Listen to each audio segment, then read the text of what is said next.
ஓசியா 13ஆம் அதிகாரம். எப்பிராயீம் பேசினபோது நடுக்கமுண்டாயிற்று. அவன் இஸ்ரவேலிலே மேன்மை பெற்றான்.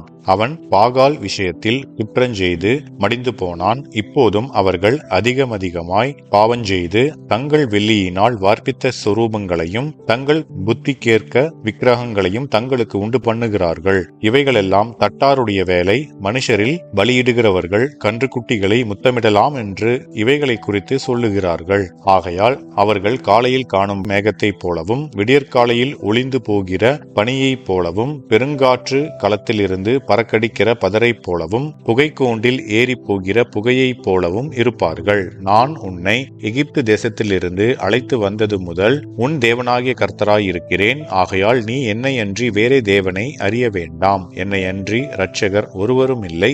நான் உன்னை மகா வறட்சியான தேசமாகிய வனாந்திரத்திலே அறிந்து கொண்டேன். தங்களுக்கு இருந்த மேய்ச்சலினால் திருப்தியானார்கள். திருப்தியான பின்பு அவர்கள் இருதயம் மேட்டிமையாயிற்று. அதனால் என்னை மறந்தார்கள். ஆகையால் நான் அவர்களுக்கு சிங்கத்தைப் போல் இருப்பேன், சிவிங்கியைப் போல் வழியருகே பதிவிருப்பேன். இட்டிகளை பறிகொடுத்த கரடியைப் போல நான் அவர்களை எதிர்த்து அவர்கள் ஈரக்குலையை கிழித்து அவர்களை அங்கே சிங்கம் பட்சிக்கிறது போல் பட்சித்து போடுவேன். காட்டு மிருகங்கள் அவர்களை பீறி போடும்.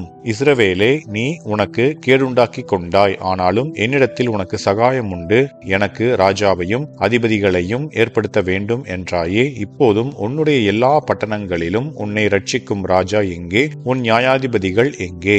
நான் கோபத்திலே உனக்கு ராஜாவை கொடுத்தேன், என் உக்கிரத்திலே அவனை எடுத்துக்கொண்டேன். எப்பிராயீமின் அக்கிரமம் கட்டி வைத்திருக்கிறது, அவன் பாவம் பத்திரப்படுத்தப்பட்டிருக்கிறது. பிரசவ ஸ்திரீயின் வேதனை அவனுக்கு வரும். அவன் விவேகமில்லாத பிள்ளை, பேறுகாலம் மட்டும் அவன் நிற்கவில்லை. அவர்களை நான் பாதாளத்தின் வல்லமைக்கு நீங்களாக்கி மீட்பேன். அவர்களை மரணத்துக்கு நீங்களாக்கி விடுவிப்பேன். மரணமே, உன் வாதைகள் எங்கே? பாதாளமே, உன் சங்காரம் எங்கே?